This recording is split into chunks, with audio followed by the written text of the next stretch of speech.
찬바람이 뼛속까지 스며드는 새벽 5시였어요. 장례식장 입구에는 검은 리본이 달린 화환들이 줄지어 서 있었고 차가운 공기 속에 정적만이 가득했죠. 서진은 남들보다 훨씬 이른 시간에 빈소에 도착했어요. 잠 한숨 자지 못한 눈은 충혈되어 있었지만 그녀는 쉬지 않고 움직였어요. 서진은 빈소 앞 탁자의 먼지를 꼼꼼히 닦아내고 흐트러진 조화들을 하나하나 다시 정리했어요. 방명록을 가지런히 펼쳐놓고 펜이 잘 나오는지 확인하는 것까지 모두 그녀의 몫이었죠.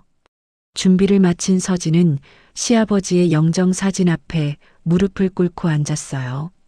인자하게 웃고 있는 아버님의 얼굴을 보자 가슴 한구석이 아릿해졌어요. 아버님, 그곳에서는 더 이상 아프지 말고 편히 쉬세요. 정말 고생 많으셨어요. 서진의 목소리는 낮고 차분했어요. 억지로 쥐어짜는 눈물 같은 건 없었죠. 그저 진심을 담아 마지막 절을 올리고 조용히 일어났어요. 이 집안에서 유일하게 자신을 사람 대접해주던 분이었기에 서진은 아버님의 마지막 길만큼은 제 손으로 정성껏 갈무리하고 싶었거든요. 그로부터 2시간 뒤 시어머니 차경자가 요란스러운 소리를 내며 빈소로 들어왔어요. 상복을 차려입은 차경자는 조문객들이 하나둘 보이기 시작하자마자 기다렸다는 듯 바닥에 주저앉아 통곡하기 시작했죠.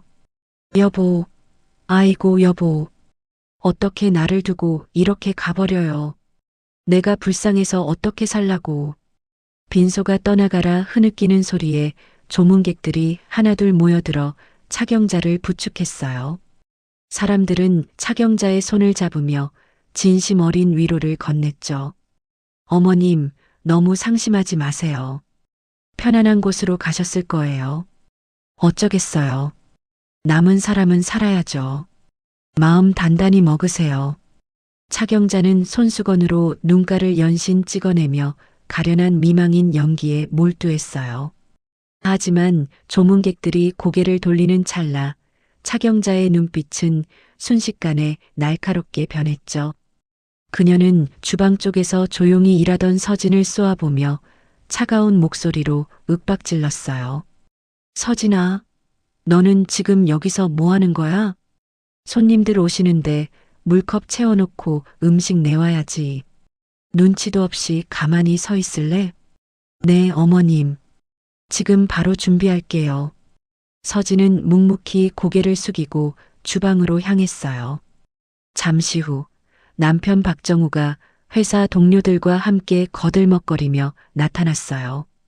그는 상주복을 입고 상주석에 털썩 앉더니 피곤하다는 듯 목을 돌리며 한숨을 내뱉었죠. 엄마, 나 진짜 힘들어서 죽는 줄 알았어요. 회사 업무 대충 정리하고 바로 오느라 잠도 한숨 못 잤다니까요. 아이고, 우리 아들 고생 많았네. 저기 가서 좀 쉬렴. 이따가 높은 분들 오시면 인사드려야 하니까 몸 관리해야지. 차경자는 아들의 손을 꼭 잡으며 애틋한 표정을 지었어요. 하지만 바로 옆에서 조문객들을 위해 따뜻한 차를 준비하는 서진에게는 눈길조차 주지 않았죠. 오히려 정우는 서진이 자기 앞을 지나갈 때마다 인상을 찌푸리며 투덜댔어요. 여보, 발소리 좀 죽여. 머리 아프니까. 서진은 대꾸할 가치조차 느끼지 못하고 계속해서 몸을 움직였어요. 조문객들이 쉴 새 없이 밀려들기 시작하자 서진의 일손은 더욱 바빠졌죠. 무거운 쟁반을 들고 빈소를 수십 번 왕복하고 쓰레기를 치우고 화장실 비품까지 챙기느라 서진의 발바닥은 불이 날 지경이었어요. 어머님, 며느님이 정말 부지런하시네요. 저렇게 묵묵히 일 잘하는 며느리 얻기 힘든데 참 복도 많으세요. 지나가던 조문객의 칭찬에 차경자는 입꼬리를 어색하게 올리며 대답했어요. 며느리가 이럴 때라도 있어야지, 안 그래요? 안 그러면 이 넓은 장례식장을 나 혼자 어떻게 다 감당하겠어. 당연히 해야 할 일하는 거죠, 뭐. 그 말을 듣는 순간 서진의 손이 잠시 멈췄지만 이내 아무 일 없다는 듯 다시 그릇을 닦았어요. 오후가 되어 조문객의 발길이 뜸해지자 차경자는 서진을 구석진 곳으로 은밀하게 불러냈어요. 주변에 아무도 없는 것을 확인한 차경자의 눈이 번뜩였죠. 서진아, 지금까지 들어온 조의금 봉투 다 챙겼지? 당장 이리 내놔봐. 서진은 검은 가방에서 묵직한 봉투 뭉치를 꺼내 건넸어요. 차경자는 가방을 낚아채듯 뺏어들더니 그 자리에서 봉투를 하나하나 뜯어보기 시작했어요. 그녀의 손가락은 돈을 세느라 분주하게 움직였고 액수를 확인할 때마다 표정이 시시각각 변했죠. 이게 전부야? 생각보다 얼마 안 되네. 아니, 박 과장은 우리 그이랑 10년 넘게 형님 아우하던 사이인데 고작 5만 원을 넣었어? 사람이 참 급이 났네, 정말. 서진은 차경자의 노골적인 탐욕에 할 말을 잃었어요. 돌아가신 남편에 대한 슬픔보다 봉투 속의 액수가 더 중요한 시어머니를 보며 혐오감이 치밀어 올랐죠. 서진이 참다 못해 조심스럽게 입을 열었어요. 어머님, 그래도 아버님 마지막을 보러 와주신 분들인데 너무 액수로만 판단하지 마세요. 아버님 장례식이잖아요. 그 말에 차경자가 눈을 부라리며 서진의 어깨를 밀쳤어요. 그래서 내가 지금 틀린 말했어? 죽은 사람은 죽은 사람이고 산 사람은 살아야지. 조이는 됐으니까 돈만 제대로 놓고 가면 되는 거야. 장례식이 뭐라고 남들 눈치 보느라 이렇게 오래 앉아들 있는 건지 원.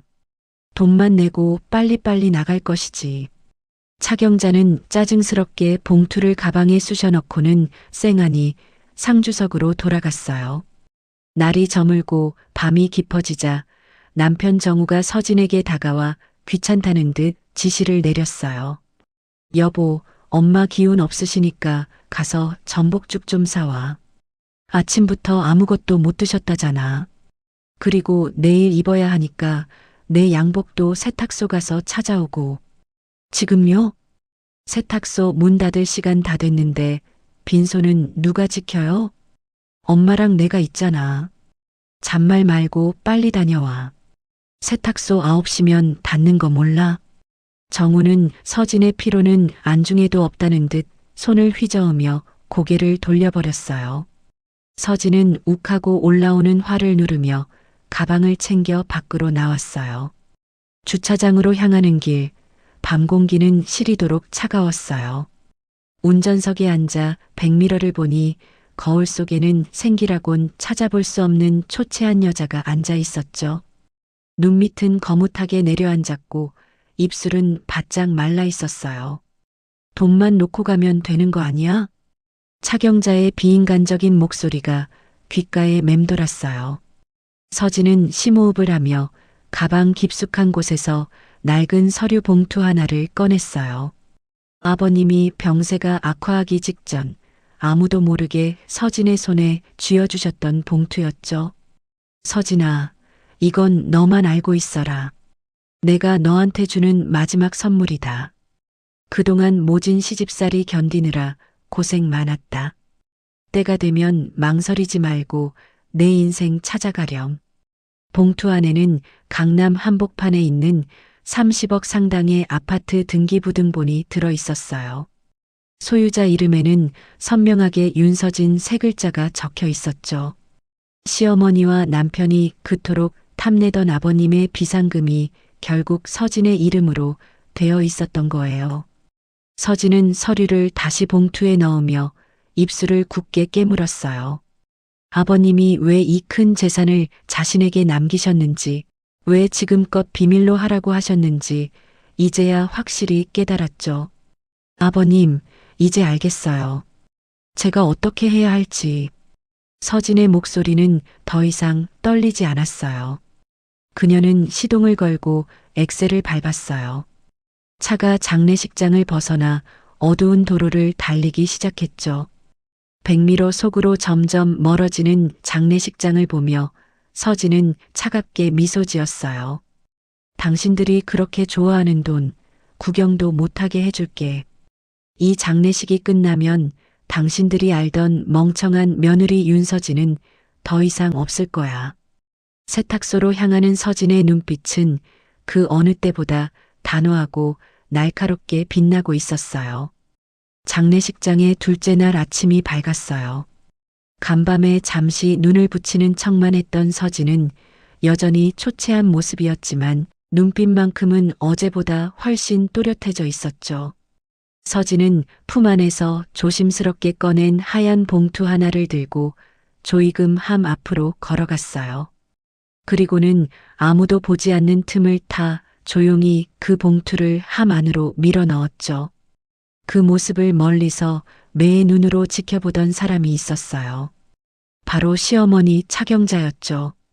조문객들이 잠시 뜸해진 틈을 타 경자는 기다렸다는 듯 조이금 함 앞으로 달려갔어요. 그녀는 마치 보물찾기라도 하듯 함 안의 봉투들을 하나씩 만져보며 두께를 확인하기 시작했죠. 그러다 서진이 방금 넣은 유난히 얇은 봉투 하나를 집어들었어요. 봉투를 확인한 차경자의 얼굴이 순식간에 불그락푸르락 달아오르더니 미세하게 떨리기 시작했어요. 이게 뭐야? 서진아, 너 일로 와봐. 당장 이리 안 와? 차경자의 날카로운 비명에 가까운 소리에 빈소에 있던 사람들이 깜짝 놀라 쳐다봤어요. 차경자는 떨리는 손으로 봉투를 거칠게 찢어발겼죠. 그 안에서는 빳빳한 10,000원짜리 지폐 5장이 달랑 나왔어요. 5만 원? 지금 장난해? 네 시아버지 장례식에 고작 5만 원을 넣었다고? 이게 지금 제정신으로 한 짓이야? 차경자는 10,000원짜리 지폐를 서진의 얼굴 앞에 흔들어대며 소리를 질렀어요. 서진은 상주석 옆에서 미동도 하지 않은 채 조용히 서 있었죠. 그 소란을 듣고 남편 정우가 황급히 뛰어왔어요. 엄마, 왜 그러세요? 목소리 좀 낮춰요. 조문객들도 있는데 이게 무슨 망신이에요. 망신은 내가 당하는 게 아니라 전현이 시키는 거야. 정우, 너 똑똑히 봐라. 네 마누라라는 년이 네 아버지 가는 길에 5만 원을 내놨단다. 이게 말이 되니? 남들이 알면 내가 무서워서 얼굴을 못 들고 다녀. 차경자는 악에 바친 듯 발을 동동 굴렀어요. 하지만 서진은 그런 시어머니를 차갑고 단호한 눈빛으로 똑바로 바라보며 입을 열었죠. 제 형편에 맞춰서 정성껏 준비한 겁니다. 뭐가 문제인가요? 뭐, 형편? 네 남편이 대기업 과장이고 네 친정도 남부럽지 않게 산다면서 형편 소리가 나와? 이건 형편 문제가 아니라 네 인성 문제야.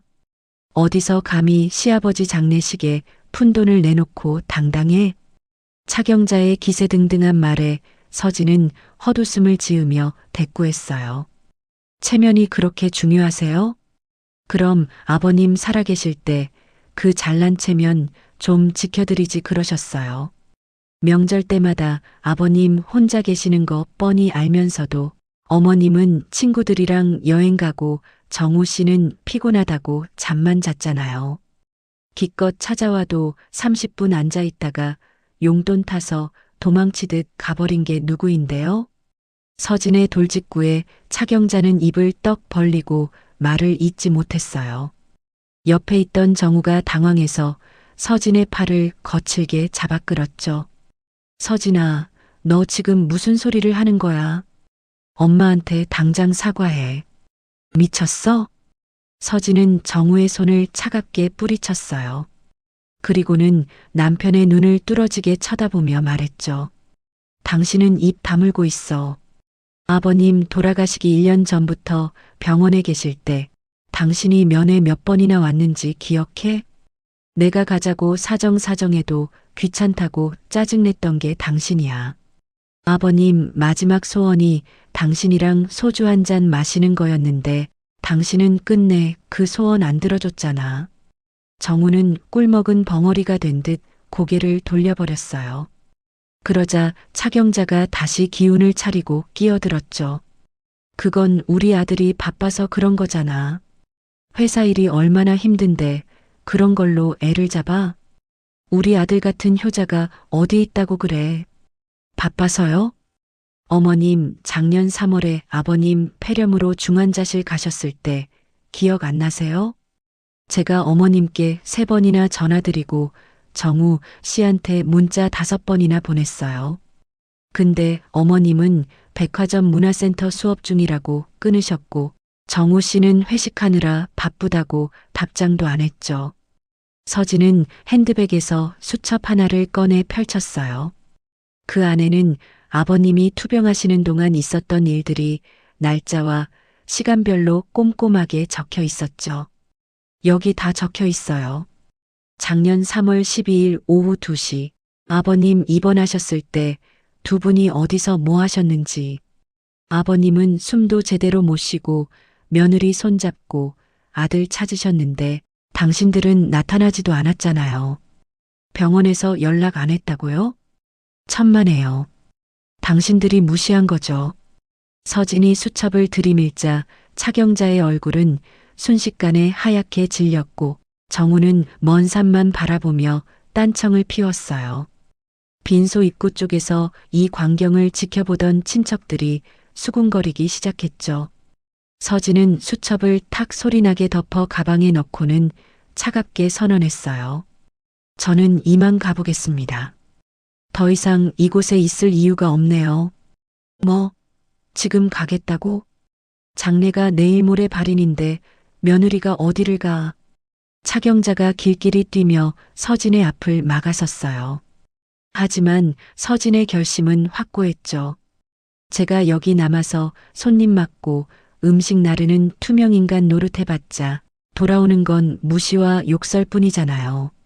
남은 일정은 그 잘난 아드님과 어머님이 알아서 하세요. 아버님께 드릴 마지막 인사는 새벽에 이미 다 끝냈습니다. 서진은 차경자를 그대로 지나쳐 빈소 밖으로 걸어 나갔어요. 뒤에서 차경자가 너 미쳤냐며 당장 서라며 소리를 질러댔지만 서진은 뒤도 돌아보지 않았죠. 복도를 지나가는데 친척들의 날 선 목소리가 들려왔어요. 세상에 요즘 며느리들 무섭다더니 정말이네.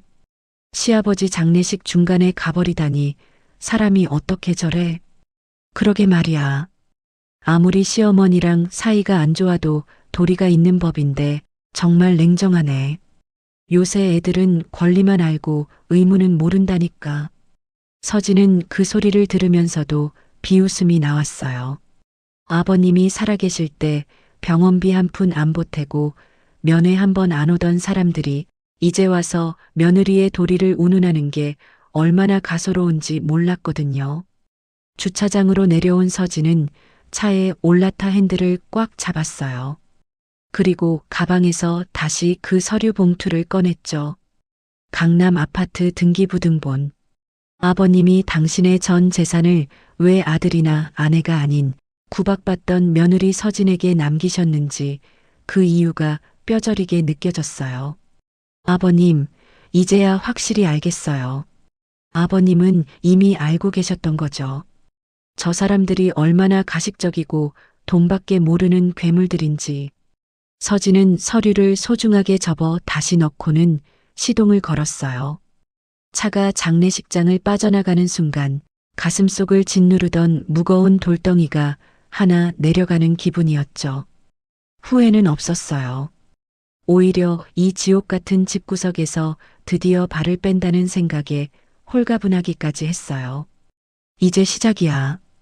당신들이 그렇게 무시하던 이 5만 원짜리 며느리가 당신들이 목숨보다 소중히 여기는 그 아파트를 가졌다는 걸 알게 되면 어떤 표정을 지을지 정말 기대되네. 서진은 백미러 너머로 작아지는 장례식 건물을 바라보며 차갑게 미소 지었어요. 그녀의 차는 거침없이 도로 위를 달려나갔고 새로운 인생을 향한 서진의 발걸음에는 망설임이 없었어요. 이 장례식은 서진에게 끝이 아니라 화려한 복수의 시작이었으니까요. 장례식장을 빠져나온 그날 밤, 시계가 밤 11시를 가리키고 있었어요. 집안은 정적만이 가득했지만 서진의 휴대폰은 쉴 새 없이 진동하며 바닥을 굴러다녔죠. 화면에는 시어머니 경자의 이름이 선명하게 떠 있었어요. 서진은 소파에 몸을 깊숙이 파묻고는 무표정한 얼굴로 그 화면을 바라보기만 했죠. 전화를 받을 생각은 조금도 없었어요. 전화가 끊기기 무섭게 다시 벨소리가 울려 퍼졌어요. 벌써 5번째였죠. 서진은 휴대폰을 뒤집어 놓고는 미리 타놓은 따뜻한 차를 한 모금 마셨어요. 그러자 이번엔 남편 정우에게서 문자가 빗발치기 시작했죠. 서진아, 너 미쳤어? 엄마가 지금 전화하시는데 왜 안 받아? 지금 뒷목 잡고 쓰러지기 일보 직전이셔. 좋은 말로 할 때 빨리 전화 드려. 당신 정말 큰일 나고 싶어? 서진은 문자를 읽고도 아무런 답장을 하지 않았어요. 오히려 휴대폰을 무음으로 돌리고는 탁자 위에 조용히 내려놨죠. 시간이 지날수록 집단적인 관계는 더욱 심해졌어요. 자정이 넘어가자 이번엔 시댁 친척들이 약속이라도 한 듯 번갈아가며 전화를 걸어대기 시작했거든요. 작은 시누이부터 시작해서 평소 연락도 없던 시댁 고모, 심지어 얼굴도 잘 모르는 칠촌 조카까지 가세했어요. 서진은 그들의 이름을 하나하나 확인하며 차분하게 통화 기록을 스크린샷으로 남겼어요. 23통, 24통. 서진은 메모장에 발신자와 횟수를 기록하며 혼잣말을 중얼거렸어요. 시댁이라는 거대한 집단이 한 사람을 무너뜨리기 위해 달려드는 가스라이팅의 현장이었죠. 다음 날 아침 정우가 현관문을 부술듯이 두드리며 찾아왔어요. 초인종을 연달아 누르는 소리가 온 집안에 날카롭게 울려 퍼졌죠.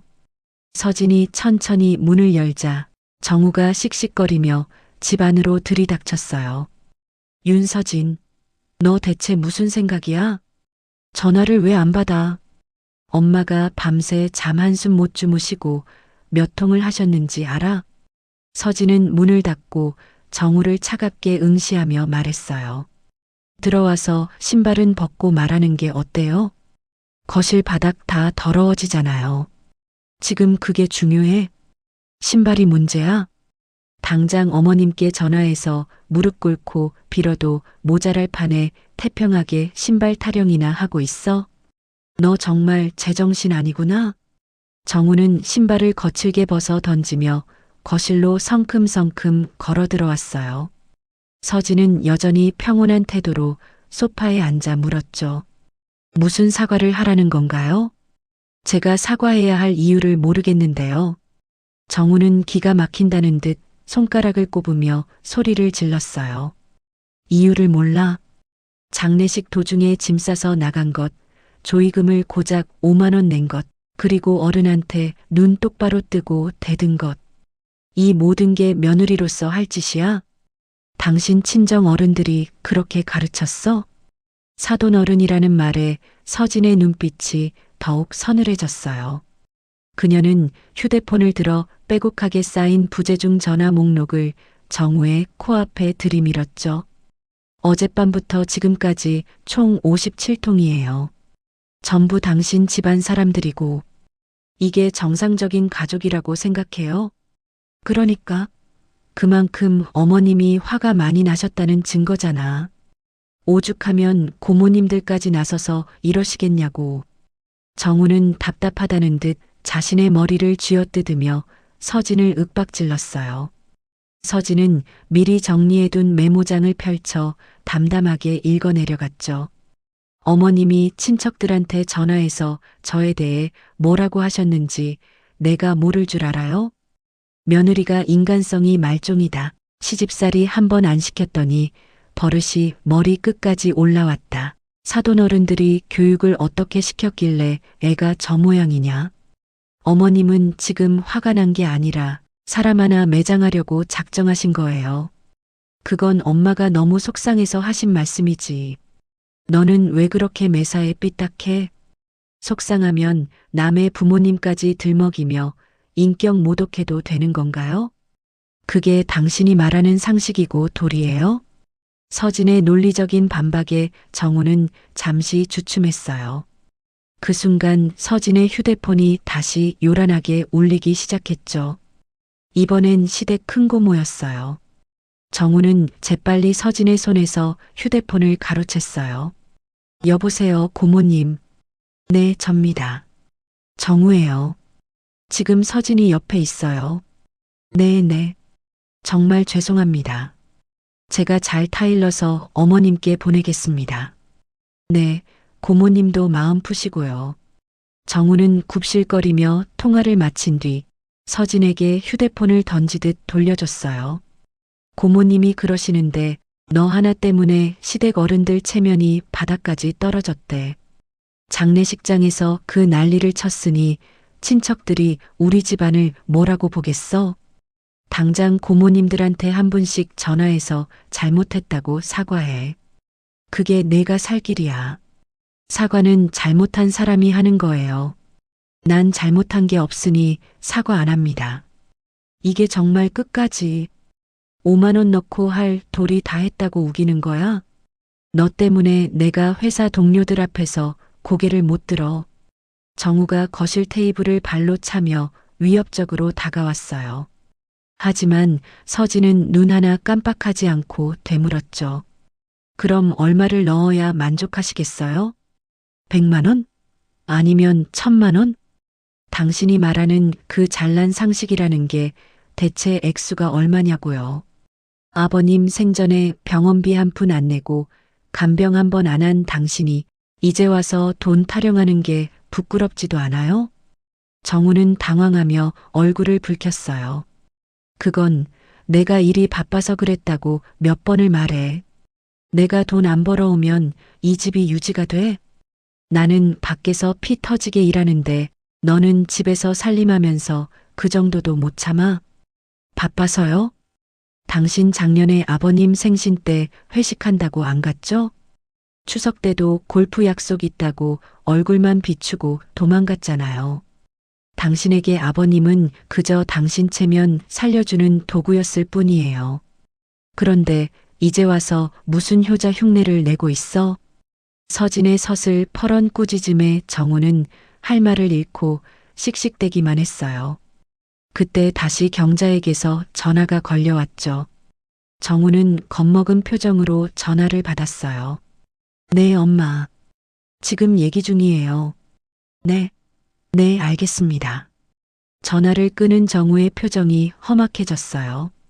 그는 서진을 쏘아보며 최후 통첩을 날렸죠. 엄마가 오늘 안으로 본가로 오래. 와서 빌든지 아니면 이대로 이혼 서류 찍든지 선택하라고 하셨어. 이번엔 나도 엄마 편이야. 너 같은 여자랑은 더 이상 못 살아. 정우는 서진이 겁을 먹고 매달릴 거라 확신하는 눈빛이었어요. 하지만 서진은 오히려 피식 웃음을 터뜨렸죠. 그러세요. 이혼해요, 우리. 당신 어머니 뜻대로 해드릴게요. 나는 당신 같은 우유부단한 남자랑 사는 게 더 지옥이었으니까. 뭐, 너 지금 진심이야? 이혼이 애들 장난인 줄 알아? 진심이에요.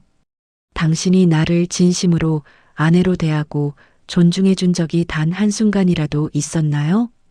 항상 어머님 그림자에 숨어서 나를 몰아세우기만 했지. 이제 나도 당신들 장단에 맞춰주기 싫어요. 서진은 미련 없이 자리에서 일어나 안방으로 들어갔어요. 그리고는 문을 쾅 닫고 잠가버렸죠. 거실에 홀로 남겨진 정우는 멍하니 서서 닫힌 문만 바라봤어요. 그의 휴대폰은 여전히 시댁 식구들의 독촉 전화로 쉴 새 없이 울려대고 있었죠. 서진은 방 안에서 차분하게 노트북을 켰어요. 그리고 어젯밤부터 쏟아진 그 잔인한 통화 기록들을 엑셀 파일로 하나하나 정리하기 시작했어요.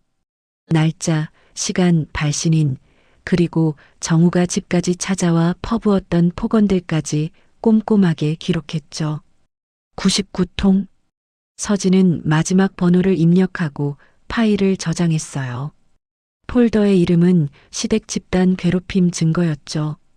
시아버지가 남겨주신 아파트와 이 증거 자료들이 있다면 이제 두려울 것은 아무것도 없었어요.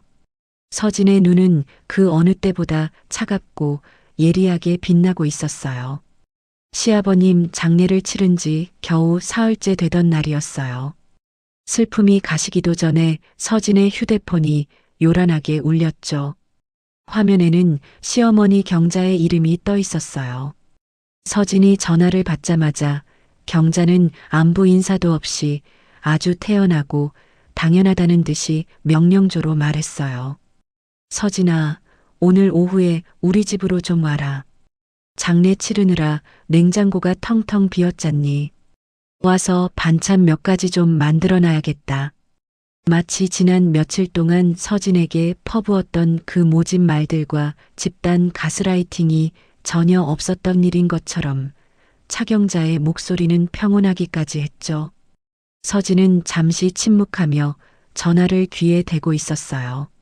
하지만 이내 차분하게 대답했죠. 네, 어머님. 알겠습니다. 오후 2시 정각, 서진은 강남에 위치한 아파트 현관문을 열고 들어섰어요. 결혼 후 수천 번은 드나들었을 익숙한 집이었지만 오늘따라 현관에서 느껴지는 공기는 평소보다 훨씬 차갑고 낯설게만 느껴졌죠. 거실 소파에는 경자가 상전처럼 앉아서 TV 드라마를 보고 있었어요. 서진이 들어오는 소리가 들렸을 텐데도 그녀는 눈길조차 주지 않은 채 리모컨만 만지작거렸죠. 왔니? 냉장고에 재료 다 사다 놨으니까 주방으로 들어가 봐라. 김치찌개랑 된장찌개 넉넉히 끓여놓고 밑반찬으로 멸치볶음이랑 시금치나물도 좀 무쳐놔. 정우가 요즘 기운이 없다고 하니까 신경 좀 쓰고. 네, 어머님. 바로 준비할게요. 서진은 가방을 내려놓고 곧장 부엌으로 향했어요. 냉장고를 열어보니 김치 반 포기, 두부 2모, 된장 1통, 그리고 흙이 묻은 시금치 봉지들이 어지럽게 널려 있었죠. 서진은 도마를 꺼내고 칼을 들었어요. 사각사각 김치를 써는 소리가 부엌에 울려 퍼졌죠. 그때 시어머니가 부엌 문을 열고 거드름을 피우며 들어왔어요. 참, 그리고 내일 오전에 나랑 병원 좀 같이 가야겠다. 허리가 자꾸 쑤셔서 도저히 못 참겠어. 정우는 회사 일이 바빠서 안 된다고 하니까 네가 나 데려다주고 수속도 다 밟아라. 무슨 진료를 보시는 건데요? 정형외까지 뭐겠니? 나이 먹으니까 여기저기 안 아픈 데가 없네. 예약은 9시 반이니까 늦지 않게 와. 병원 갔다가 점심은 근처에서 맛있는 거 사줄 테니까 그렇게 알고.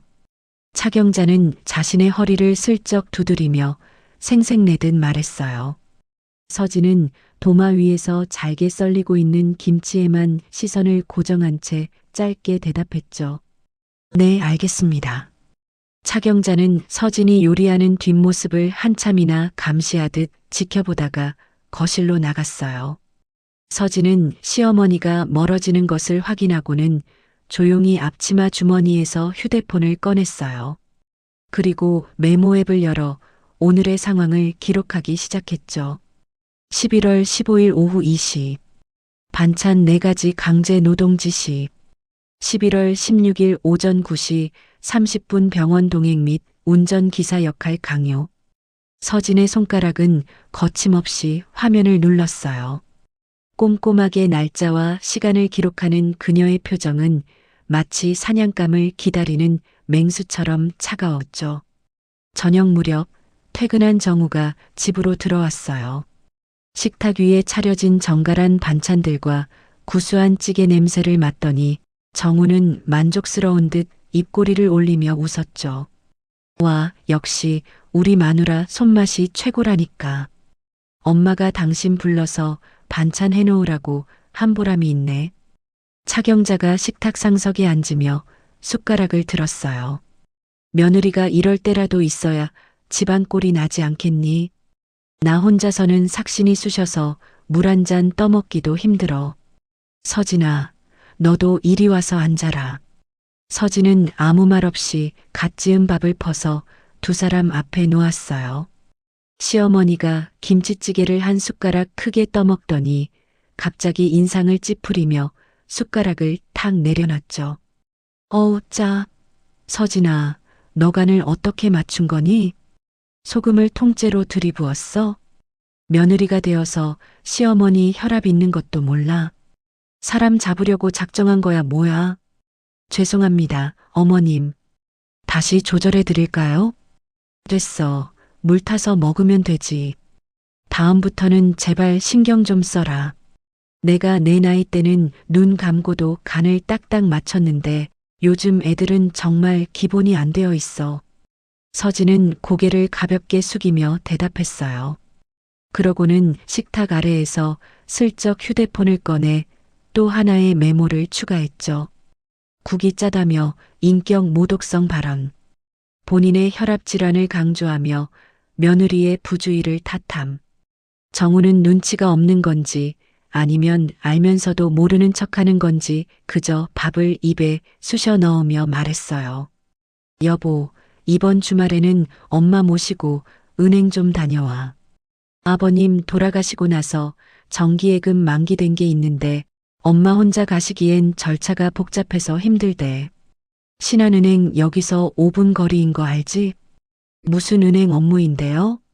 아버님 명의 통장 정리하고 명의 변경할 게 좀 있나 봐. 어차피 이 집 명의도 엄마한테 넘어올 텐데 미리미리 정리해 두는 게 좋지 않겠어? 당신이 운전해서 엄마 잘 모시고 다녀와. 서진은 그 말을 들으며 속으로 차갑게 웃었어요. 명예 변경이라니 꿈도 야무지다는 생각이 들었죠. 네, 어머님. 주말에 시간 비워둘게요. 서진은 주말 일정도 잊지 않고 메모장에 기록했어요. 식사를 마치고 산더미처럼 쌓인 설거지를 하고 있는데 시어머니가 부엌으로 다가왔어요. 그녀는 팔짱을 낀 채 서진의 등을 뚫어지게 노려봤죠. 서진아, 너 요즘 좀 이상하다는 생각 안 드니? 태도가 예전이랑 달라. 무슨 말씀이세요, 어머님? 장례식 때는 집을 나가네 마네 소란을 피우더니 지금은 또 이렇게 곰처럼 순종하는 척하고 있잖아. 네 그 속을 내가 모를 줄 아니? 어떻게든 유산 좀 나눠 가질 생각인가 본데 꿈도 꾸지 마라. 서진은 설거지하던 손을 멈추고 천천히 뒤를 돌아 경자를 바라봤어요. 저는 그저 제가 해야 할 며느리 역할을 충실히 하고 있을 뿐입니다. 역할? 그래, 며느리 역할이 뭔지 이제야 좀 깨달은 모양이구나. 똑똑히 들어라. 이 집은 시아버지가 나한테 남겨주신 내 집이야. 네 남편 정우도 내 아들이고 시아버지가 돌아가셨어도 이 집의 주인은 나라는 사실은 변하지 않아. 너는 며느리니까 내 말에 토달지 말고 무조건 순종해야 해. 알겠니? 차경자의 목소리는 위압적이었고 확신에 차 있었어요.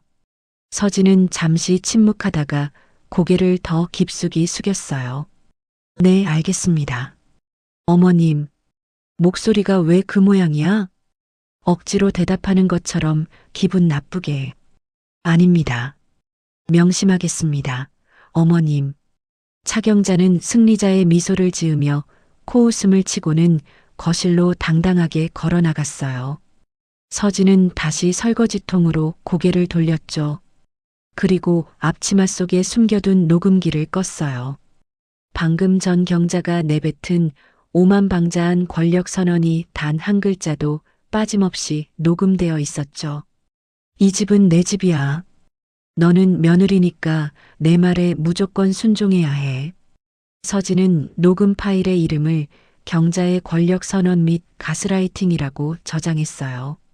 밤 10시가 넘어서야 자신의 집으로 돌아온 서진은 노트북을 켰어요. 책상 위에는 그동안 모아온 파일들이 폴더별로 정연하게 정리되어 있었죠. 장례식 부재중 전화 99통, 폭언 녹음 파일 시리즈, 강제 노동 및 지시사항 타임라인. 서진은 오늘 있었던 일들을 시간대별로 엑셀 파일에 입력했어요. 누가 언제 어떤 폭언을 했으며 어떤 부당한 요구를 했는지 사실관계를 명확하게 정리한 뒤 파일 제목을 최후의 심판 타임라인이라고 붙였죠. 그리고 마지막 줄에 이렇게 적어 넣었어요. 시어머니는 여전히 본인이 이 집의 주인이라고 굳게 믿고 있음. 상속 절차나 등기부등본을 전혀 확인하지 않은 것으로 판단됨. 서진은 파일을 저장한 뒤 책상 가장 깊숙한 서랍을 열었어요. 그 안에는 시아버님이 남겨주신 그 서류 봉투가 고이 보관되어 있었죠. 서진은 떨리는 손으로 등기부등본을 다시 한번 꺼내 확인했어요. 소유자 칸에 적힌 윤서진이라는 세 글자가 오늘따라 더욱 선명하게 빛나고 있었어요. 어머님, 이제 곧 알게 되실 거예요. 어머님이 그토록 당당하게 주인 행세를 하던 그 집이 사실은 누구의 소유인지. 서진은 서류를 다시 봉투에 넣으며 차갑게 중얼거렸어요. 그것은 순종이 아니었어요. 완벽한 복수를 위한 철저한 증거 수집이자 적의 방심을 유도하는 치밀한 연극이었죠. 서진의 얼굴에는 승리를 확신하는 고요하고 잔혹한 미소가 번지고 있었어요. 시아버님의 장례를 치른 지도 벌써 일주일이라는 시간이 흘렀어요. 장례식장의 소란스러움은 마법처럼 사라졌지만 시댁 거실에 감도는 공기는 여전히 차갑고 무거웠죠. 서진이 거실 바닥을 닦고 있을 때 소파에 비스듬히 누워있던 시어머니 경자가 귀찮다는 듯 입을 열었어요. 서진아, 오늘 시간 날 때 시아버지 방 좀 다 정리해라. 유품들 쌓여 있는 거 보기만 해도 머리 아프고 냄새나는 것 같아서 도저히 못 참겠어. 나는 슬퍼서 손도 못 대겠으니까 내가 가서 싹 다 치워버려. 차경자의 목소리에는 남편을 잃은 슬픔 따위는 눈 씻고 찾아볼 수 없었어요. 그저 귀찮은 숙제를 남에게 떠넘기는 상전의 태도뿐이었죠. 서진은 묵묵히 걸레를 빨며 대답했어요. 네, 어머님. 제가 들어가서 정리할게요. 서진은 조심스럽게 시아버님의 방문을 열었어요. 방 안에는 오랫동안 주인을 기다린 듯한 묵직한 먼지 냄새와 서늘한 기운이 가득했죠. 서진은 창문을 활짝 열어 찬바람을 들여보냈어요. 책상 위에는 아버님이 생전에 애지중지하시던 오래된 서류들과 낡은 수첩, 인쇄소 명함들이 어지럽게 쌓여 있었죠. 서진은 아버님의 흔적들을 하나하나 정성스럽게 닦아 상자에 담기 시작했어요. 그러다 책상 맨 아래 서랍을 열었을 때 깊숙한 구석에 숨겨져 있던 두툼한 서류 봉투 하나가 서진의 눈에 들어왔어요. 노란색 봉투 겉면에는 아버님의 정갈한 손글씨로 날짜가 적혀 있었죠. 2022년 4월 12일. 서진은 떨리는 손으로 봉투를 들어 올렸어요. 묵직한 무게감으로 보아 안에 꽤 많은 양의 서류가 들어있다는 게 느껴졌죠. 봉투를 뜯어보고 싶은 충동이 강하게 일었지만 서진은 차분하게 숨을 고르며 봉투 뒷면을 살폈어요. 그곳에는 선명한 빨간색으로 공증인 사무소의 인장이 찍혀 있었죠. 서진은 본능적으로 이것이 예사 서류가 아님을 직감하고 휴대폰을 꺼내 사진을 찍었어요. 2022년 4월 12일. 공증 완료. 서진은 낮은 목소리로 중얼거리며 메모장에 이 사실을 기록했어요. 바로 그때 거실에서 시어머니의 날카로운 목소리가 문을 뚫고 들어왔어요. 서진아, 너 거기서 뭐하고 있는 거야? 왜 이렇게 조용해? 딴짓하지 말고 빨리빨리 안 치워? 네, 어머님. 지금 거의 다 돼가요. 서진은 서둘러 서류 봉투를 원래 있던 자리로 깊숙이 밀어 넣었어요. 마치 아무 일도 없었던 것처럼요. 다시 책장을 정리하던 서진의 손끝에 낡은 가죽 수첩 하나가 걸려 바닥으로 떨어졌어요. 펼쳐진 페이지에는 아버님의 필체가 고스란히 남아 있었죠. 서진이는 겉으론 유해 보여도 속은 누구보다 단단한 아이다. 책임감이 강하고 끝까지 제 몫을 해내는 사람이니 이 모진 집안 풍파 속에서도 결국 살아남을 것이다. 그 글귀를 읽는 순간 서진의 가슴이 뭉클해졌어요. 아버님은 서진의 진심을 다 알고 계셨던 거예요. 서진은 떨리는 손으로 수첩의 다음 페이지를 넘겼어요. 그곳에는 가족들의 본질을 꿰뚫어보는 아버님의 서늘한 관찰 기록이 적혀 있었죠. 경자는 집과 돈을 권력으로 착각하고 사람을 휘두르려 한다. 정우는 그 어미의 치마폭에 숨어 제 앞가림도 못하는 비겁한 놈이다. 이 집안에서 제정신으로 버티고 있는 건 우리 며느리 서진이뿐이구나. 서진은 깊은 한숨을 내뱉으며 눈을 감았어요. 아버님은 이미 모든 것을 보고 계셨고 홀로 고군분투하던 서진을 안쓰럽게 여기고 계셨던 거죠. 마지막 페이지에는 마치 유언처럼 이런 말이 적혀 있었어요. 서진아, 너는 끝까지 이 집의 주인으로 남을 사람이다. 내가 너를 믿고 모든 것을 맡긴다. 날짜를 확인하니 아버님이 돌아가시기 불과 한 달 전이었어요. 서진은 수첩을 소중하게 닫았어요. 눈시울이 뜨거워졌지만 절대 울지 않았죠. 지금은 슬퍼할 때가 아니라 아버님의 믿음에 보답해야 할 때라는 것을 알고 있었으니까요. 책장 뒤편을 정리하다 보니 오래된 사진첩이 하나 더 나왔어요. 먼지를 털어내고 펼쳐보니 가족들의 역사가 빼곡하게 담겨 있었죠. 명절, 생일, 짧은 여행 사진들까지. 그런데 사진들을 넘기던 서진은 기묘한 공통점을 발견했어요. 서진이 환하게 웃고 있는 사진에는 항상 시아버님이 곁에 계셨지만 경자나 정우와 찍은 사진 속 아버님의 표정은 하나같이 굳어 있거나 아예 사진 속에 존재하지 않으셨죠. 아버님은 이미 마음의 결정을 내리셨던 거군요.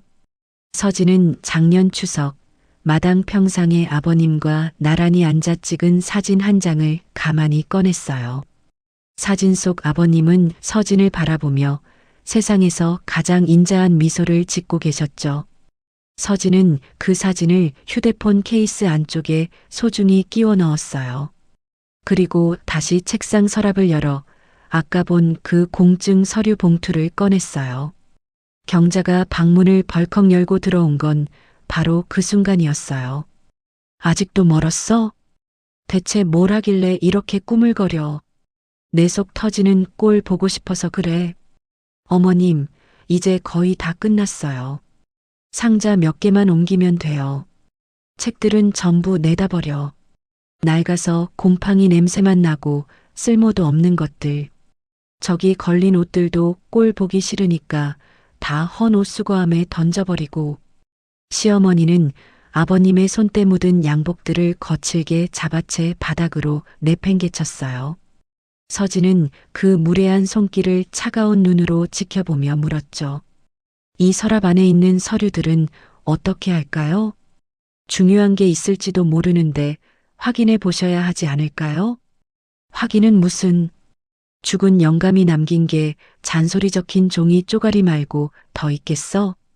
귀찮게 굴지 말고 전부 폐지함에 쳐넣어버려. 내 눈앞에서 흔적 싹 다 지우란 말이야. 경자는 히스테릭하게 소리를 지르며 방을 나갔어요. 서진은 바닥에 떨어진 서류 봉투를 집어들며 작게 의조렸어요. 네, 어머님. 원하시는 대로 전부 치워드릴게요. 서진은 그 봉투를 자신의 가방 깊숙한 곳에 조용히 숨겼어요. 차경자가 스스로 내버린 그 서류가 자신들의 목줄을 쥘 칼날이 될 줄은 꿈에도 모른 채 말이죠. 그날 밤 집으로 돌아온 서진은 책상 위에 2개의 서류를 나란히 올려두었어요. 하나는 아버님이 미리 주셨던 강남 아파트 등기부등본이었고 다른 하나는 오늘 가져온 공증 서류 봉투였죠. 서진은 조심스럽게 봉투를 열어 안의 내용을 확인했어요. 그 안에는 아파트뿐만 아니라 아버님의 숨겨진 채권과 일부 토지에 대한 상속 지명권이 상세히 기록된 공증서가 들어 있었죠. 날짜를 대조해 보니 소름이 돋았어요. 공증 서류는 2022년 4월 12일, 아파트 등기 이전은 사흘 뒤인 4월 15일이었죠. 사흘 차이. 아버님은 공증으로 법적 효력을 완벽하게 만드신 뒤에 곧바로 제 이름으로 명의를 넘기신 거였어요. 모든 것은 치밀한 계획하에 이루어졌어요.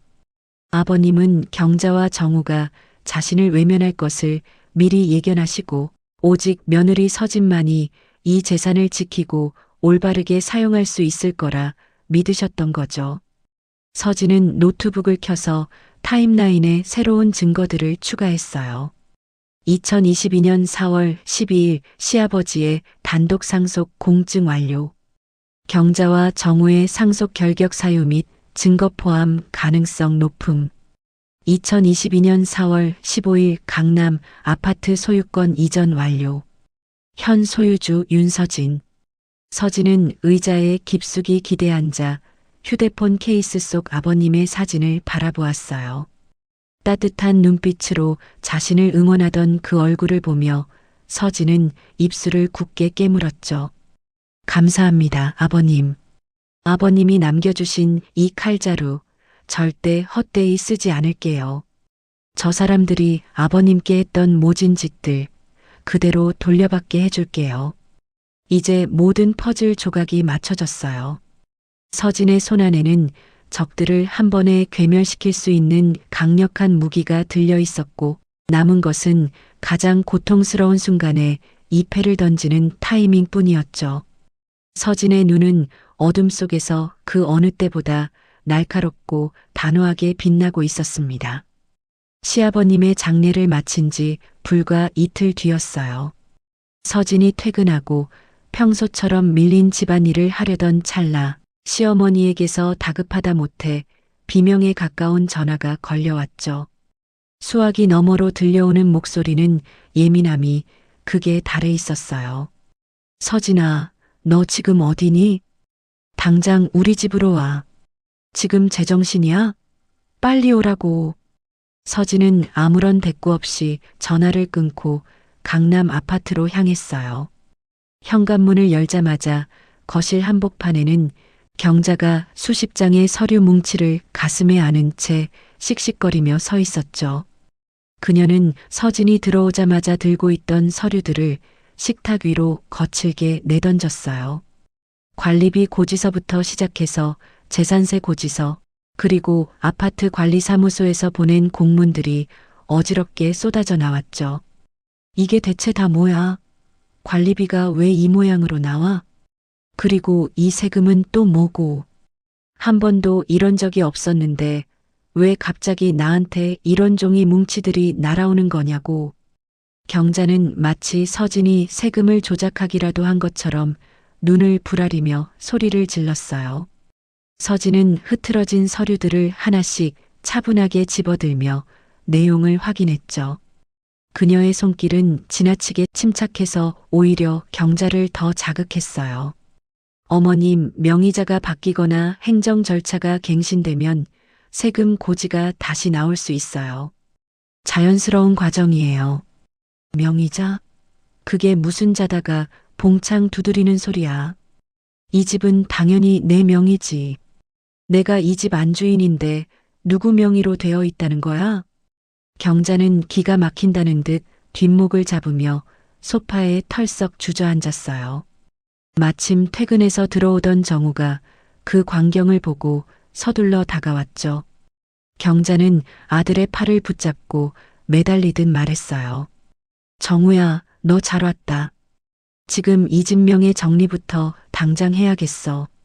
내 아버지가 돌아가셨으니 법적으로 내 이름으로 올려야 할 거 아니니? 왜 안 넣는 거야? 난 이게 필요해. 당장 내 이름 석자 박힌 등기부등본이 필요하다고. 경자는 거의 발작하듯 정우를 재촉했어요. 정우는 귀찮다는 듯 넥타이를 풀며 대충 대답했죠. 엄마, 그게 뭐 급하다고 그래요. 나중에 시간 나면 천천히 해요. 아버지 돌아가신 지 얼마나 됐다고 벌써 명예 타령이에요. 시간 나면? 지금 세금 고지서 날아오는 거 안 보여? 당장 내 이름으로 바꿔놔야 마음이 놓이지. 서진아, 너도 듣고만 있지 말고 관련 서류 좀 준비해. 내일이라도 당장 등기소 가야 하니까 가족관계 증명서랑 인감증명서 싹 다 챙겨놔. 며느리 도장도 필요할지 모르니까. 서진은 설거지통으로 시선을 돌리며 무심하게 대답했어요. 그건 어머님 마음대로 되는 게 아닐 텐데요. 법적인 절차를 좀 더 자세히 알아봐야 할 것 같아요. 알아보긴 뭘 알아봐. 시어머니가 하라면 하는 거지. 어디서 또박또박 말대꾸야. 경자의 히스테리가 정점에 달했을 때 거실 구석에 놓여있던 우편한 뭉치가 눈에 띄었어요. 그 중에는 관리사무소에서 보낸 두툼한 등기 우편물이 섞여 있었죠. 차경자는 의구심 가득한 눈초리로 봉투를 찢어발겼어요.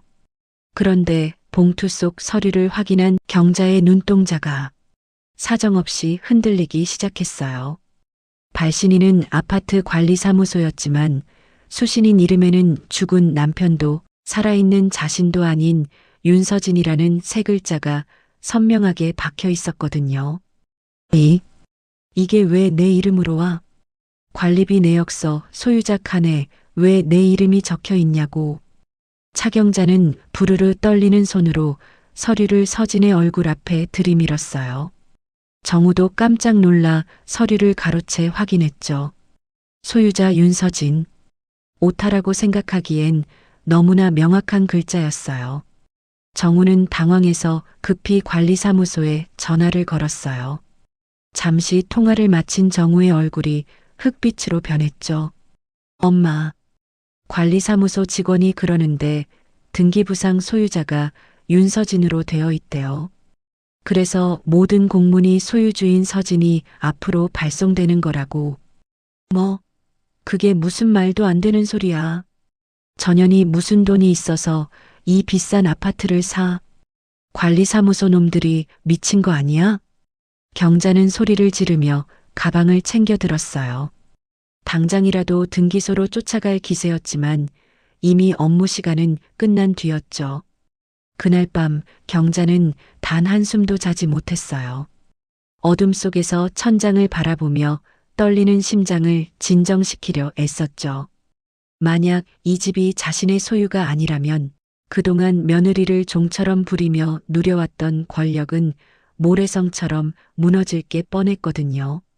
다음 날 아침 일찍 경자와 정우는 쫓기듯 법원 등기소로 달려갔어요. 번호표를 뽑고 기다리는 내내 경자는 손톱을 깨물며 불안함을 감추지 못했죠. 마침내 발급된 등기부등본을 받아든 순간 경자는 비명조차 지르지 못한 채 바닥에 주저앉을 뻔했어요. 소유자 윤서진. 이전 원인 증여. 이전 일자 2022년 4월 15일. 2022년? 이게 어떻게 된 일이야? 내 아버지가 살아계실 때잖아. 정우야, 이것 좀 봐봐. 이게 지금 말이 되는 상황이니? 차경자는 서류를 구길 듯이 움켜쥐었어요. 정우 역시 믿기지 않는다는 듯 눈을 비비며 서류를 들여다봤죠. 아버님이 2년 전에 이미 서진이한테 집을 넘겨주신 거네요. 그것도 우리 몰래 증여로요. 왜? 대체 왜 며느리한테? 나는 30년을 같이 산 아내고 너는 하나뿐인 아들인데 왜 저런 근본도 없는 년한테 이 큰 재산을 다 준 거냐고. 경자의 목소리는 이제 분노를 넘어 공포로 가득 찼어요. 그녀는 등기소 한복판에서 실성한 사람처럼 중얼거렸죠.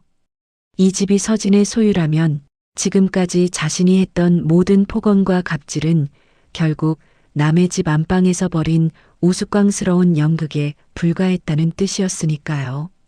정우는 옆에서 멍하니 서류만 바라볼 뿐 어머니를 부축할 생각도 하지 못했어요. 자신이 그토록 무시하던 아내가 사실은 강남 아파트의 진짜 주인이라는 사실이 머릿속을 하얗게 비워버렸거든요. 차경자는 떨리는 다리에 힘을 주며 겨우 일어섰지만 눈앞이 캄캄해지는 것을 느꼈어요. 이 집이 내 집이 아니라고? 그럼 나는 이제 어디로 가야 해? 작게 읊조리는 그녀의 목소리에는 평생 느껴보지 못한 서늘한 절망이 서려 있었죠. 공고하던 권력의 성벽에 거대한 균열이 생기기 시작한 순간이었어요. 등기부등본의 충격이 가시기도 전인 이틀 뒤였어요. 차경자는 평소의 기세등등한 모습은 온데간데 없이 사색이 된 얼굴로 서진을 급하게 불러냈죠.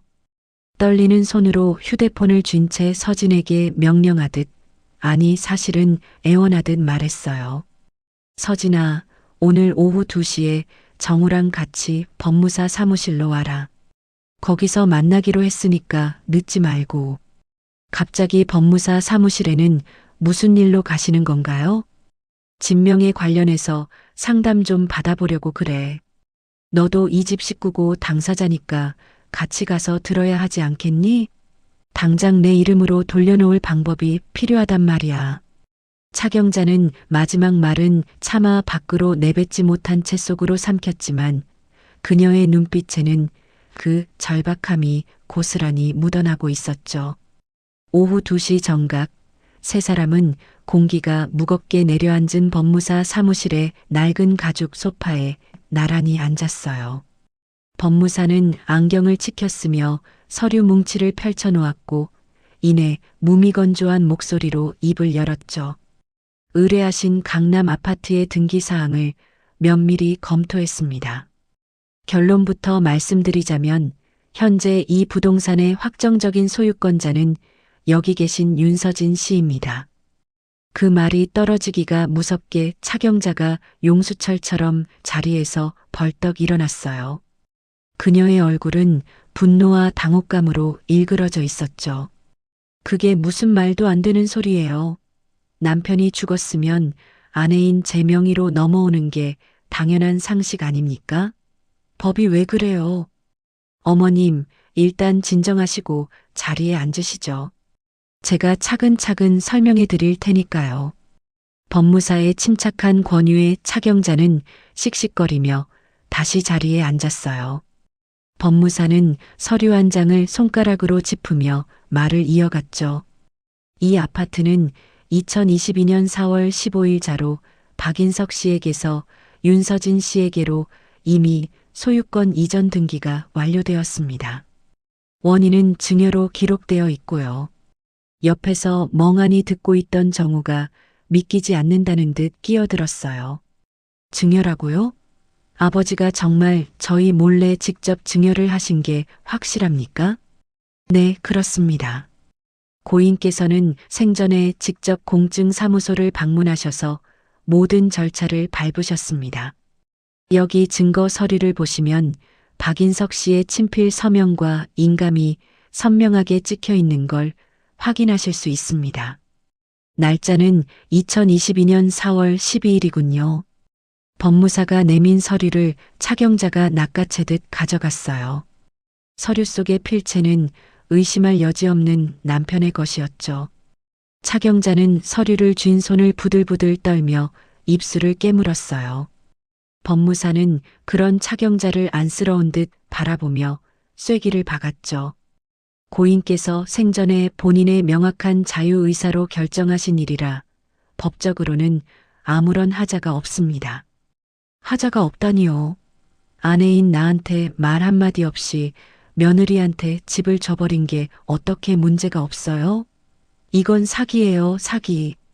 차경자가 목소리를 높여 항변했지만 법무사는 난처한 표정으로 고개를 저었어요.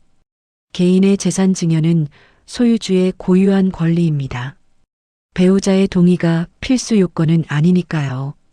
차경자는 이제 도끼가 바짝 오른 눈으로 옆에 앉은 서진을 쏘아보았어요. 금방이라도 뺨이라도 갈길 기세였죠. 너 이거 다 알고 있었지? 응? 말해봐. 너 알고 있었지? 서진은 흔들림 없는 눈빛으로 차경자를 똑바로 응시하며 차분하게 대답했어요. 네, 알고 있었습니다. 뭐, 그런데 그걸 여태 숨기고 나를 속였단 말이냐? 어떻게 내가 나한테 이럴 수가 있어? 어머님께 말씀드릴 이유가 전혀 없었습니다. 아버님께서도 원하지 않으셨고요. 서진의 담담한 태도에 차경자는 숨이 넘어갈 듯 헐떡였어요. 정우 역시 배신감에 젖은 눈으로 서진을 몰아세웠죠. 서진아, 당신 정말 너무하다. 어떻게 나한테까지 비밀로 할 수가 있어? 당신한테 내가 남편이긴 해? 당신한테 말했으면 뭐가 달라졌을까요? 어머님과 같이 저를 윽박질러서 아버님 마음을 돌리라고 협박했겠죠. 그게 당신이 평소에 하던 방식이었으니까요. 서진의 일침에 정우는 입을 벙긋거리다 고개를 돌려버렸어요. 차경자는 최후의 수단인 양 법무사에게 매달렸죠. 이거 취소 못합니까? 우리 남편이 그때 정신이 오락가락해서 제정신이 아닐 때 쓴 거라고 주장하면 되잖아요. 치매 기운이 있었다고 하면 되잖아요. 어머님, 이미 공증 당시 담당 변호사가 고인의 의사 능력이 온전하다는 것을 충분히 확인하고 기록을 남겼습니다. 그런 주장은 법원에서 받아들여지지 않습니다. 그럼 소송이라도 걸겠어요. 내 몫인 유류분이라도 찾아와야지. 이대로는 절대로 못 물러나요.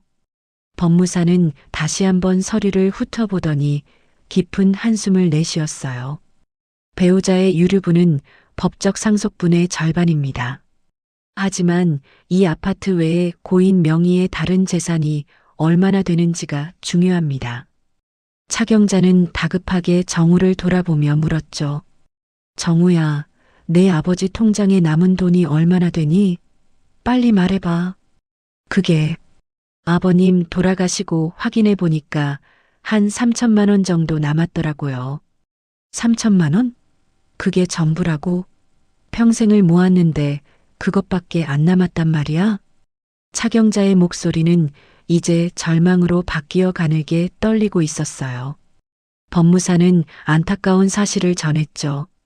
이 아파트의 시세가 약 20억 원이라고 가정할 때 다른 재산이 거의 없다면 유류분 청구 소송을 통해 일정 부분을 주장하실 수는 있습니다.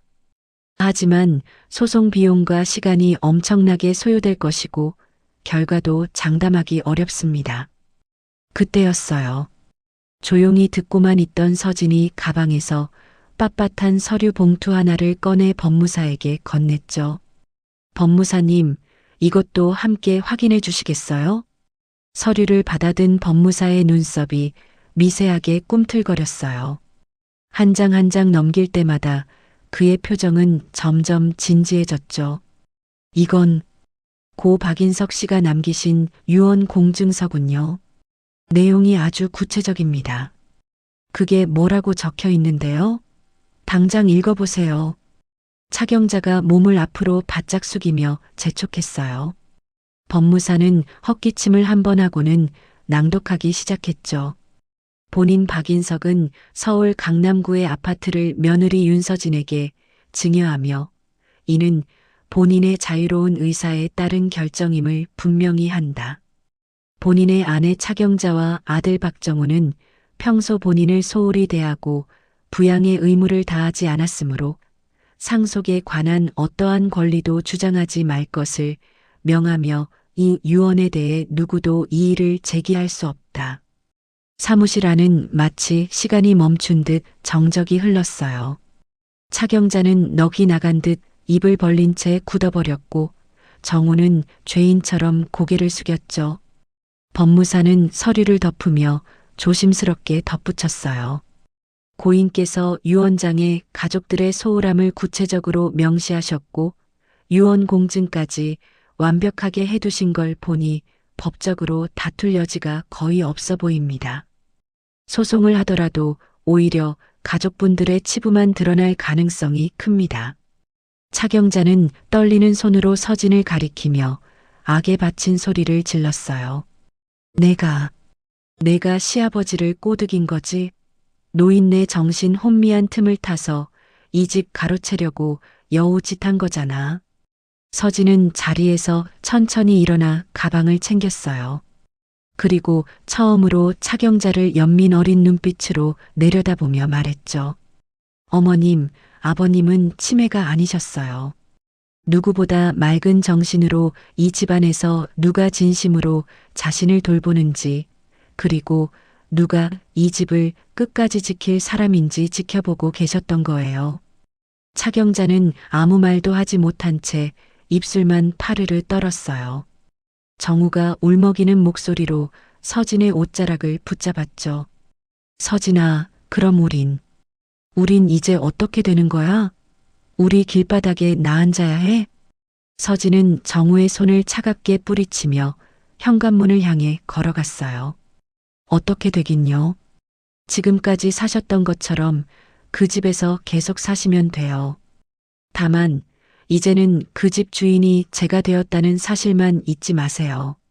앞으로 제가 어떤 결정을 내릴지는 어머님과 당신의 태도에 달려 있을 거예요. 서진은 법무사에게 정중히 목례를 하고 사무실을 나섰어요. 뒤에서 차경자의 비명 섞인 통곡 소리가 들려왔지만 서진의 발걸음은 그 어느 때보다 가볍고 단단했죠. 30년 넘게 쌓아 올린 차경자의 권력의 성이 며느리라는 이름의 소유주 앞에 무참히 무너져 내리는 순간이었어요. 등기부등본의 실체가 밝혀진 지 일주일이라는 시간이 흘렀어요. 강남 아파트를 지배하던 경자의 서슬 퍼런 기세는 마치 신기루처럼 사라졌고 집안에는 묘한 긴장감과 적망만이 감돌았죠. 그러던 어느 날 오후 서진에게 전화 한 통이 걸려왔어요. 발신인은 시어머니 경자였지만 수화기 너머로 들려오는 목소리는 예전의 그 고압적인 명령조가 아니었어요. 아주 조심스럽고 어딘가 비굴함마저 느껴지는 낯선 목소리였죠. 서진아, 바쁘니? 혹시 오늘 저녁에 시간 좀 있으면 우리 집에 잠깐 들러줄 수 있을까? 내가 좋아하는 과일 좀 사다 놨는데. 단 한 번도 서진의 취향을 물은 적 없던 사람이 이제는 부탁을 하고 있었어요. 서진은 서류를 정리하던 손을 멈추고 잠시 침묵을 지켰어요. 예전 같으면 당장 오라는 호통에 가슴이 철렁했겠지만 지금은 그 침묵조차 서진의 권력이 되어 경자를 압박했죠. 오늘은 좀 어려울 것 같은데요. 회사 일이 밀려서요. 아, 그래. 그럼 내일은 어때? 아니면 이번 주말이라도. 경자의 목소리에는 초조함이 가득 배어 있었어요. 서진은 무미건조하게 내일도 일정이 있다며 전화를 끊었죠. 전화기 너머로 들려오던 경자의 깊은 한숨 소리가 귓가에 맴돌았지만 서진은 차가워진 차를 한 모금 마시며 그 소리를 깨끗이 지워버렸어요. 며칠 뒤 서진은 관리사무소에서 온 우편물을 확인하기 위해 강남 아파트를 찾았어요. 현관 비밀번호를 누르고 들어가려는데 안에서 소리를 들은 경자가 황급히 문을 열어주었죠. 예전처럼 며느리가 오든 말든 소파에 누워 TV만 보던 안주인의 모습은 온데간데 없었어요. 그녀는 어색하게 입꼬리를 올리며 서진의 눈치를 살폈죠. 어머, 서진이 왔니? 어서 들어와라. 밖이 많이 춥지? 내가 따뜻한 커피라도 좀 끓여줄까? 아니면 대추차라도 내올까? 경자는 안절부절 못하며 서진의 가방을 받아주려 했어요. 서진은 그 손길을 가볍게 피하며 신발을 벗고 거실로 들어섰죠. 거실 테이블 위에는 예전엔 본 적도 없는 비싼 수입 과일들이 정갈하게 깎여 있었어요. 서진은 소파에 앉는 대신 식탁 위에 놓인 우편물 뭉치만 집어들었죠. 차경자는 그 옆에 서서 손을 만지작거리며 조심스럽게 입을 열었어요. 저기 서진아. 곧 있으면 관리비 청구서가 나올 텐데 혹시 내 계좌번호 좀 알려줄 수 있겠니? 내가 미리 입금해 두려고 그래. 내가 이 집에 살고 있는데 너한테 부담을 줄 수는 없잖니. 제가 직접 처리할 테니 신경 쓰지 마세요. 어차피 제 명의로 된 고지서니까요. 그래도 그게 도리가 아니지. 내가 여기 살고 있으니까 당연히 내가 내야 마음이 편해. 내가 낼 수 있게 해줘. 응? 경자의 목소리는 불안하게 떨리고 있었어요. 집 주인인 며느리에게 거주비를 지불함으로써 어떻게든 이 집에 머물 명분을 만들고 싶어 하는 절박함이 느껴졌죠. 서진은 우편물을 가방에 넣으며 무심하게 대답했어요. 그럼 어머님 편하신 대로 하세요. 저는 상관없으니까요. 서진이 자리를 뜨려 하자 차경자가 급하게 서진의 소매를 붙잡았어요. 밥은 먹고 가야지. 내가 갈비찜도 해놓고 내가 좋아하는 나물도 무쳐놨는데. 응? 조금만 앉았다 가렴. 죄송해요. 선약이 있어서 이만 가봐야겠네요. 서진은 뒤도 돌아보지 않고 현관으로 향했어요. 경자는 차마 더 붙잡지도 못하고 망연자실하게 서진의 뒷모습만 지켜보았죠. 현관문이 닫히는 소리가 적막한 집안에 울려 퍼졌고 경자는 힘없이 소파에 주저앉았어요. 화려했던 강남 아파트는 이제 그녀에게 거대한 감옥이자 언제 쫓겨날지 모르는 불안한 대피소가 되어버린 것이었죠. 주말 오후 이번엔 남편 정우에게서 연락이 왔어요. 목소리가 잔뜩 쉬어 있는 게 며칠 밤을 고민한 흔적이 역력했죠. 여보, 나 지금 엄마 집인데 잠깐만 올 수 있어? 정말 기니 할 얘기가 있어서 그래. 응? 제발 부탁이야. 서진은 1시간 뒤에 가겠다고 짧게 답하고 차분히 준비를 마친 뒤 아파트로 향했어요. 거실에는 경자와 정우가 마치 심판을 기다리는 죄인들처럼 나란히 앉아 있었죠. 서진이 그들 맞은편에 앉자 정우가 마른 침을 삼키며 먼저 말을 꺼냈어요. 서진아, 우리 솔직하게 얘기 좀 하자. 이 집 말이야. 아버님이 너한테 주신 뜻은 알겠는데 엄마가 평생 여기서 사셨잖아.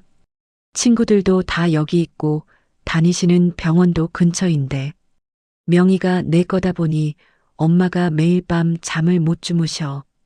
혹시라도 내가 마음 바뀌어서 나가라고 할까봐. 서진은 아무 말 없이 두 사람을 번갈아 보았어요. 정우는 서진의 눈치를 보며 다급하게 말을 이었죠. 그래서 말인데 명의는 내가 그대로 갖고 있대. 엄마가 돌아가실 때까지 여기서 사실 수 있게 법적으로 거주권을 보장해주면 안 될까? 서류라도 하나 써주면 엄마가 좀 안심하실 것 같아서. 경자 역시 고개를 숙인 채 기어들어가는 목소리로 거들었어요. 그래, 서진아. 나 정말 갈 데가 없다. 평생 여기서 큰 소리치며 살았는데 이제 와서 어디로 가겠니? 혹시 가능하면 나 좀 배려해주면 안 되겠니? 과거 며느리를 향해 며느리 주제에 어디서 대드냐며 소리치던 그 기계는 어디로 갔는지 배려라는 단어를 꺼내는 그녀의 모습은 초라하기 짝이 없었죠. 하지만 정우는 서진의 침묵이 길어지자 견디기 힘든 듯 다시 보챘어요. 서진아, 지금 당장 확답 좀 주면 안 되겠니? 엄마가 여기서 쫓겨나지 않는다는 확실한 증거 말이야. 내가 종이 한 장만 써주면 되잖아. 서진은 정우를 차갑게 쏘아보았어요. 정우는 그 서늘한 눈빛에 눌려 뒷말을 삼켰죠. 서진은 천천히 가방에서 손수건을 꺼내 손을 닦으며 입을 열었어요. 지금까지 살던 대로 사시면 돼요. 제가 먼저 나가라고 한 적도 없고 소리를 지른 적도 없잖아요. 그런데 왜 이렇게 불안해들 하세요? 스스로 떳떳하지 못해서 그런 거 아닌가요? 그건 아니지만 집주인이 바뀌었으니까 당연히 불안하지. 정우 씨, 당신은 아버님이 돌아가시기 전까지 이 집 주인이 누구든 관심이나 있었나요? 그저 엄마 치마폭에 숨어서 저 괴롭히는 거 방관만 하던 사람이 이제 와서 효자 노릇하며 거주권 타령하는 게 정말 우스워요. 서진의 일침에 정우는 얼굴이 벌겋게 달아올라 입을 다물었어요. 서진은 자리에서 일어나 가방을 챙겼죠. 경자가 절박하게 서진을 다시 불러 세웠어요. 서진아, 잠깐만. 뭐든지 내가 원하는 게 있으면 말해라. 내가 집안일을 다 하라면 다 할 거고, 제사도 내 뜻대로 할게. 내가 할 수 있는 건 뭐든지 다 할 테니까. 서진은 천천히 몸을 돌려 경자를 똑바로 바라봤어요. 그리고 아주 낮고 선명한 목소리로 물었죠. 어머님, 한 가지만 여쭐게요. 어머님은 지금까지 저에게 단 한 번이라도 인간적인 예우를 갖추신 적이 있나요? 제가 그 모진 말들을 들으며 버틸 때 어머님은 제 마음이 어떨지 단 한 번이라도 고민해 보셨냐고요. 경자는 대답하지 못하고 입술만 바르르 떨었어요. 그녀의 머릿속에는 지난 수년간 며느리에게 퍼부었던 온갖 독설과 갑질이 주마등처럼 스쳐 지나갔겠죠. 서진은 그 침묵을 비웃듯 마지막 말을 남겼어요. 어머님, 걱정 마세요. 저는 어머님을 이 집에서 내쫓지 않을 거예요. 구태여 소리를 질러가며 제 권위를 확인받고 싶지도 않고요. 저는 그냥 이 집의 주인으로 조용히 존재할 뿐입니다. 그게 무슨 뜻이니? 어머님이 가장 잘 아시겠죠. 주인과 주인이 아닌 사람이 한 집에 살 때 그 공기가 어떻게 다른지 말이에요. 아버님이 저에게 이 집을 주신 이유는 단순히 돈 때문이 아니에요. 어머님이 휘두르던 그 부당한 권력을 이제는 내려놓고 진짜 주인 앞에서 평생을 속죄하며 살라는 뜻이겠죠. 서진은 뒤도 돌아보지 않고 아파트를 빠져나왔어요. 묵직한 현관문이 닫히는 소리와 함께 시댁 식구들의 비겁한 세계는 완전히 무너져 내렸죠.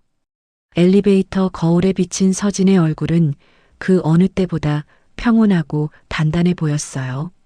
복수는 피를 흘리는 것이 아니라 가해자들을 자신의 발밑에 두고 그들이 지은 죄의 무게를 평생 느끼게 하는 것임을 서진은 이미 알고 있었으니까요. 엘리베이터가 1층에 도착하고 문이 열리자 찬란한 햇살이 서진을 맞이했어요. 이제 서진은 누군가의 며느리나 아내가 아닌 자신의 삶을 온전히 책임지는 진정한 주인으로서 당당하게 첫 발을 내디뎠습니다. 여러분은 이 상황 어떻게 생각하시나요?